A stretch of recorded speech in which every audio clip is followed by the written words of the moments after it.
At my son's wedding, my ex-husband's new wife wore a white dress and called me the help. I let it slide until she got to the mic for her speech. That's when I pulled out the envelope. What was inside silenced the room. I was already furious before the ceremony even started. There's crossing a line, and then there's dragging it, stomping on it, and setting it on fire. That's what my ex-husband's new wife did the second she showed up to my son's wedding in a white dress that honestly looked like a knockoff bridal gown. Satin beading, even a small train. People turned when she walked in. One of the waiters looked confused and asked if she was part of the wedding party. She just laughed and said, "Oh no, I'm family. That's just the help over there." She tilted her head toward me when she said it. I didn't flinch. I didn't blink. I just stood there letting her think she won that round. She always thinks she's clever. Years ago, when my husband left me for her, she strutted into our lives like she was some kind of upgrade. I stayed silent then too. Let them have their little fantasy. But deep down, I knew people like her always unravel eventually. You just have to give them rope. I hadn't planned on making any kind of statement at the wedding. I wasn't trying to prove anything. I wore a navy blue dress, simple and elegant, nothing flashy. I kept to myself, chatted with relatives, focused on my son and his fiancée. I wasn't going to let her pull me into her circus. But when she started parading around like she was the bride's mother, waving to people, snapping selfies with centerpieces, and cornering guests to tell them stories about her role in raising our son, I started to feel something I hadn't in a long time: rage. She crossed the line again when she insisted on being in every photo. The photographer was clearly confused. At one point, she inserted herself between me and my son in a group shot. Didn't even look at me. Just took her spot, smiling like she belonged there. My son gave me a look he knew, but I just shook my head. Let it go. I had something planned. Something small but loud. Tucked inside my purse was an envelope. Cream-colored, unmarked, sealed. Not a word written on it. But what was inside was going to stop every smug little smirk she gave me for the rest of the night. She didn't know it yet, but I was about to give my son and his new wife a gift. Something to help them start fresh. A gesture that would come from me and me alone. Something generous, meaningful, and impossible to ignore. And it would be handed over at exactly the right time. Then came the speeches. The maid of honor spoke first. It was sweet, emotional, a little funny. Then the best man. Same thing. Then somehow she ended up with the microphone. She wasn't listed. No one introduced her. She just stepped up, smiling like it was expected. My ex-husband didn't stop her. He just stood off to the side like he always did, watching, passive, useless. She launched into a speech that sounded rehearsed. Something about how it takes a village, and how she'd always known this boy was destined for something great. She told a story about helping him prep for college interviews, which never happened. She said he used to come to her for advice. He never did. Then she added a line I'll never forget. I feel like I've watched him grow into the man he is today, and I couldn't be more proud of the role I played in shaping him. It was subtle, but people shifted in their seats. Even her tone had changed. She was trying to replace me without ever saying my name. When she finished, she beamed like she just delivered a presidential speech. A few people clapped, unsure if they were supposed to. She walked back to her table like she just won something. That's when I stood up. I didn't make a scene. I walked to the newlyweds, hugged them both, said how proud I was, and handed the envelope to my new daughter-in-law. She smiled, a little surprised, then opened it without thinking. She froze. Inside was a certified check for $30,000. No speech, no big announcement. Just a quiet gesture. But the moment she pulled it out, the reaction around the table said everything. My son blinked, then stood and hugged me again, tighter this time. All eyes turned toward our corner of the room. Whispers started. Phones came out. People started asking questions. And across the venue, my ex-husband's wife sat down slowly, still in her wedding white gown, watching it all unfold with a look that said she finally understood. He had no idea who she was messing with. The next morning, I woke up to 14 missed calls. 6 from an unknown number. 3 from my ex. 5 from a number I recognized but had never saved. Hers. She'd started texting too. Long ones. Paragraphs. The kind of messages people write when they're trying to sound casual but are barely holding it together. Hey, just wanted to say what a beautiful gesture last night. Very unexpected. Can I ask, where did you get that kind of money? Seriously though, we should catch up sometime. I feel like we haven't ever really had a chance to talk woman to woman. No punctuation in the second part. She was spiraling. I didn't respond. I went about my morning like I always do. Coffee, emails, and some work I had to finish before noon. I wasn't going to entertain whatever performance she was setting up. The wedding was over. I'd done what I came to do. By noon my phone was buzzing again. This time it was my ex. He left a voicemail, which he almost never does. In it he said he was concerned and wanted to clear the air. He added that his wife had been a little shaken up and just wanted to understand what was really going on. Understand what? That I had a career? That I'd spent the last 10 years building something in silence while they were too busy showing off their vacations and leased cars on Facebook? I never told anyone in the family what I did for a living after the divorce. Partly because they never asked and partly because I liked it that way. The only person who really knew was my son, and even he didn't know the full scope. They thought I was just fine, stable maybe, quiet. The woman who got cheated on and faded into the background. And then I handed over $30,000 at a wedding, and suddenly I wasn't so invisible anymore. Around 2 p.m. I got another message from her. I don't mean to pry, but if there's anything you can do to help us out with some of our debt, that would be amazing. Things have been really tight lately and I just think it would mean a lot if we could move forward as one big blended family.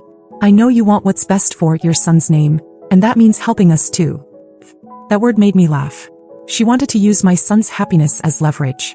And she wasn't even subtle about it. I didn't respond. I just read the message once, took a screenshot and archived it. That night my son and his wife called. Just them. No background noise, no interruptions. He thanked me again. She was still overwhelmed. They decided to use the money for a down payment on a condo, and the way they talked about it, it was like I'd handed them a future. That's what I wanted. Not to outshine anyone. Not to prove anything. Just to give my son a better start than I ever had. And yet, even then she was still trying to make it about her. Because right after I hung up I got one more message. You know, it's a little suspicious. That kind of money doesn't come out of nowhere. Are you in trouble? Is this hush money? You can tell me. That was the moment I decided she would never get another word from me again. Let her spin. Let her question and obsess. Let her lose sleep over it. I had my own plans, and none of them involved explaining myself to someone who wore white to another woman's son's wedding. By the end of that week I knew something had shifted. People who had ignored me for years were suddenly acting like we were old friends. It started subtly, likes on old photos, how have you been? From a cousin I hadn't heard from since the divorce. Then it escalated. Fast. One message read, heard about the wedding gift. Well, hope you're finally catching a break. Another, can't believe you've been sitting on that kind of money. What's your secret, girl? And then came one I still remember word for word.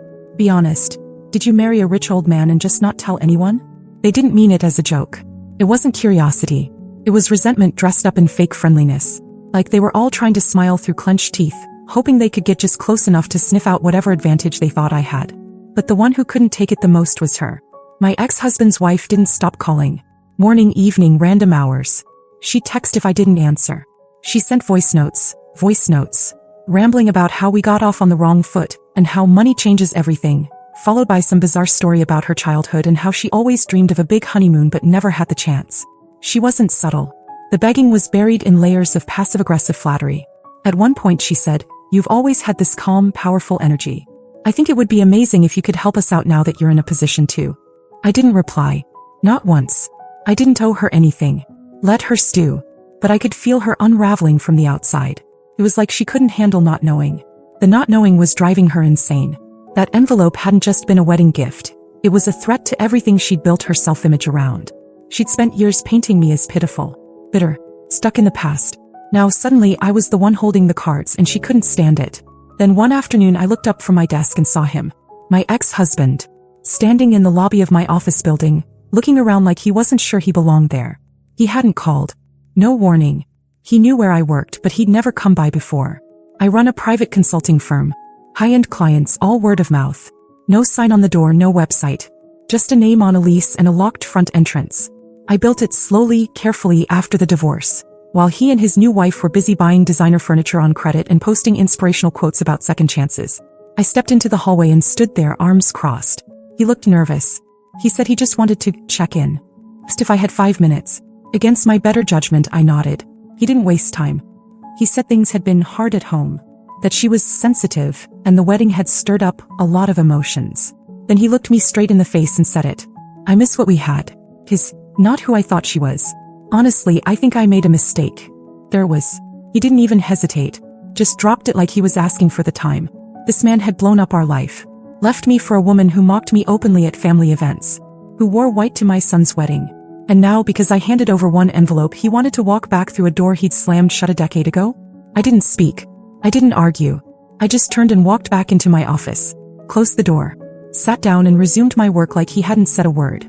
He stood outside for maybe a minute before I heard the door click shut. 10 minutes later my phone buzzed. Her name lit up the screen. The message was short this time. Hey, is ex-husband's name mad at me? He's acting weird. Like distant. Just wondering if you've noticed anything. I stared at the screen for a second and smiled. She knew something had changed. She could feel it, but she didn't know what. And the worst part for her was that I wasn't going to tell her. Let her guess. Let her lose sleep replaying every moment, every word, trying to figure out what she missed. Because now she was finally on the outside looking in. 2 weeks after the wedding, everything seemed to get quieter, on the surface. She'd slowed down with the messages. I hadn't heard from her in 3 days, which was a personal record. But that kind of silence from someone like her doesn't mean peace. It means plotting. Sure enough, the quiet didn't last. On a Thursday morning, I opened my front door to find a courier envelope on my porch. No postage, no return address, just my name written in blue ink. I brought it inside, made coffee, and opened it with a butter knife. Inside, a letter typed 2 pages. From a law firm I didn't recognize. It wasn't a lawsuit, not technically, but it might as well have been. The language was laughable. It said my excessively conspicuous financial contribution at the wedding had created a public spectacle that caused my ex-husband's wife considerable mental anguish and reputational harm. They said she was weighing options to protect her personal dignity. I read it 3 times, set it down, then actually laughed into my coffee. This woman who'd called me the help in front of 100 people while dressed like a bride at my son's wedding wanted to talk about reputational harm? I didn't reply. I didn't flinch. But I did forward it to my attorney just in case. He called back half an hour later, barely able to contain a chuckle. Tell her to send another letter. I'll frame them, he said. She can't touch you. Still, the timing was strange. Because that same afternoon I got a call from my son. He asked if I was free for dinner, just the 2 of them and her parents. He sounded a little hesitant, like he expected me to say no. Of course I said yes. We met at a quiet restaurant near the lake. Classy low lighting, cloth napkins. When I arrived they were already seated. His wife hugged me the second I walked in. Her parents stood up, smiling, and shook my hand like I was someone important. It felt strange, like I was being honored and evaluated at the same time. We ordered wine, talked about the wedding, laughed about the cake disaster. The baker forgot the top tier. And then after the main course her father got serious. He pulled out a folder from under the table and slid it toward me. He said he'd done some research. Quietly. Through contacts. He knew I wasn't just comfortable, and that my work in consulting wasn't ordinary. Apparently he'd reached out to one of my former clients, an executive who only speaks when it matters, and that conversation had changed everything. Inside the folder was a business proposal. He ran a private development firm, boutique, discreet, extremely profitable. They were expanding, looking for someone with discretion, strategy, and connections. He wanted to bring me in as a silent partner. It wasn't just about work. It was a message: we see you. We respect you. We want you with us. I told him I'd consider it. He nodded and said, "There's no rush. We just wanted you to know we're not fooled by appearances. We know what value really looks like." We toasted, thanked them, and as we stood outside the restaurant waiting for the valet, I caught a glimpse of something, or someone, across the street. At first I thought I was imagining it, but then I looked again. There she was, standing under a lamppost, half in shadow, watching us. She was wearing a beige coat, hair pulled back. No phone out. Just standing. Eyes locked on me. I didn't acknowledge her. I didn't need to. She'd followed me. Whether it was by accident or design didn't matter. She had seen me walk out of a restaurant where her husband's ex-wife was being toasted like a queen. She'd seen the handshakes, the folder, the laughter. And that alone must have burned more than anything I could have ever said. I got into my car and drove away. Didn't check the mirror. Didn't look back. But the next morning I woke up to 3 voicemails from her. And one from my ex. He didn't say much. Just that he was really sorry about everything, and that he didn't know how things had turned out the way they did. I did. I knew exactly how. While they were busy pretending, I had been building. Quietly, patiently, on my own. And now they weren't just jealous. They were scared.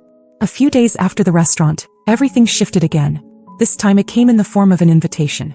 A hand-delivered card. Yes, a physical card. Arrived at my house. Cream-colored with gold lettering. Inside, written in that same familiar tone that tried too hard to sound warm, was an invitation to dinner. From her. Not him. Her. The message said she wanted to start over, that she thought it would be lovely if we could meet woman to woman, to clear the air and find some common ground, now that everything's in the open. There it was again, that phrase. Everything's in the open. Like she thought she finally knew what she was dealing with. I almost threw it away. But then I didn't. Instead, I replied with one line via text this time. "I'll come. But you don't get to talk over me." The night of the dinner I didn't dress up. I wore black slacks and a gray sweater, no makeup, no jewelry. I wanted to look like exactly what I was. Someone who didn't need to prove anything. She answered the door herself. Her house looked the same as always, everything trying a little too hard. Candles that had never been lit. fake books stacked on the coffee table, a painting of a city she'd never visited hanging above the fireplace. Dinner was already on the table. Chicken, some kind of pasta, salad in a glass bowl that still had the price tag on the bottom. She poured wine and gave a little speech about fresh starts before we even sat down. Then as soon as we did, she dropped the pretense. He wanted to know where I got the money. Not just the check from the wedding, she wanted details. Clients, businesses, names. I smiled and took a sip of wine. Then she said something that made everything click. You know, if you're doing something risky, something that could, I don't know, collapse, maybe now's the time to be smart about sharing. Before things get messy. It wasn't curiosity anymore. It was a warning. I set my fork down. Told her I knew exactly what she was doing. She didn't want to start over. She wanted leverage. She wanted information. And since she couldn't get it through manipulation, now she was trying intimidation. She didn't deny it. She looked me right in the eye and said, "You humiliated me. You made me look like a fool in front of everyone we know. You think people don't talk? You think they didn't notice the dress? The speech? The way they looked at you afterward? They're all talking about you now."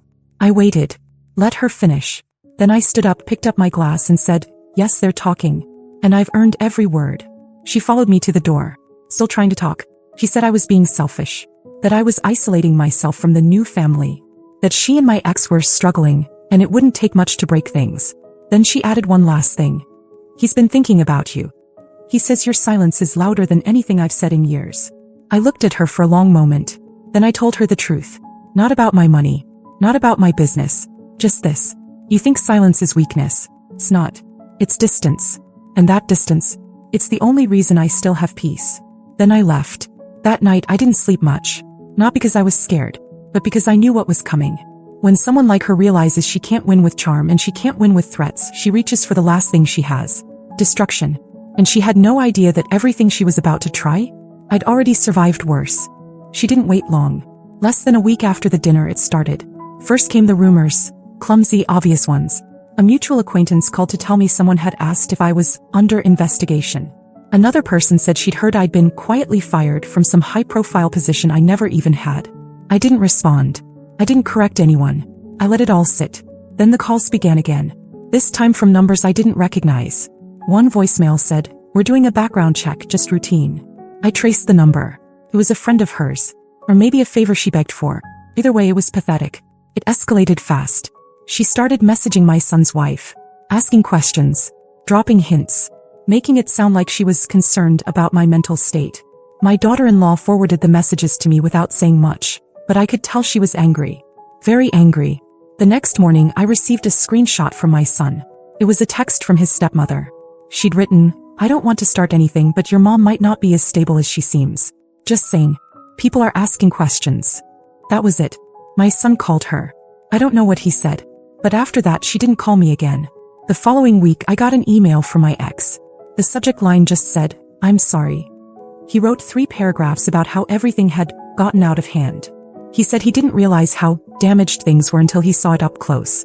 He said she'd been pushing people away for a long time, and that he didn't see it clearly until now. He said he was tired. And then he said he wanted to talk. I never replied. I didn't need to. The truth is, I didn't feel angry anymore. Or vindicated. Or even smug. I just felt done. Finally, completely done with all of it. The whispers stopped not because I explained myself, but because I didn't. People lost interest when they realized they couldn't figure me out. I stopped being the center of gossip when I refused to play the part they wrote for me. Weeks later, I took my son and his wife out to lunch. Just the 3 of us. They were glowing. New place, new routines, new life. Halfway through lunch, my daughter-in-law leaned across the table and said, "I hope I become like you. Not just because of what you gave us, but because of how you carry yourself." I didn't know what to say to that. I just smiled. Now months later they're thriving. She's disappeared from family events. I hear whispers that her marriage is falling apart. That she spends hours scrolling through social media, still trying to measure her life against mine. But I don't think about her much anymore. I've built something real. Something she can't touch. Not with gossip. Not with jealousy. Not with lawsuits, threats, or guilt. And the best part? She never even figured out where the money came from. Not the wedding gift. Not the home I bought after the divorce. Not the silent partnerships I hold in businesses she'll never be invited into. All she ever saw was the version of me she wanted to believe in. The quiet ex-wife. The help. The woman she could talk over. She never once thought to ask what I was doing all those years while she was laughing in my face. No, he can keep wondering. The update. It had been quiet for months. Blissfully quiet. No calls. No drama. No reason to look over my shoulder. Then last weekend I got a message request on Instagram. The profile had no name, just a flower emoji and a private account. I almost ignored it. But the first line of the message stopped me. I know you don't owe me anything, but I need to say this somewhere. It was her. Long rambling message. No punctuation, no real apology. Just fragments of thoughts, regrets, and questions. She said she didn't recognize herself anymore. That her marriage was unraveling. That she felt alone, used, embarrassed. She didn't ask for money. Not this time. He just wanted to know how I did it. Not the money. Not the business. She meant the survival. The strength. The grace. How I stayed standing when she had spent so long trying to knock me down. I didn't answer. I left the message unread. I archived it. Not out of cruelty, but because I'd already given her my answer. The moment I walked away from her dinner table without raising my voice, without defending myself, without letting her drag me back into her storm, I'd answered her. I survived because I stopped trying to prove anything. I built because I stopped waiting for people to notice. And I won the moment I realized I didn't need to explain a thing to anyone who'd already decided who I was.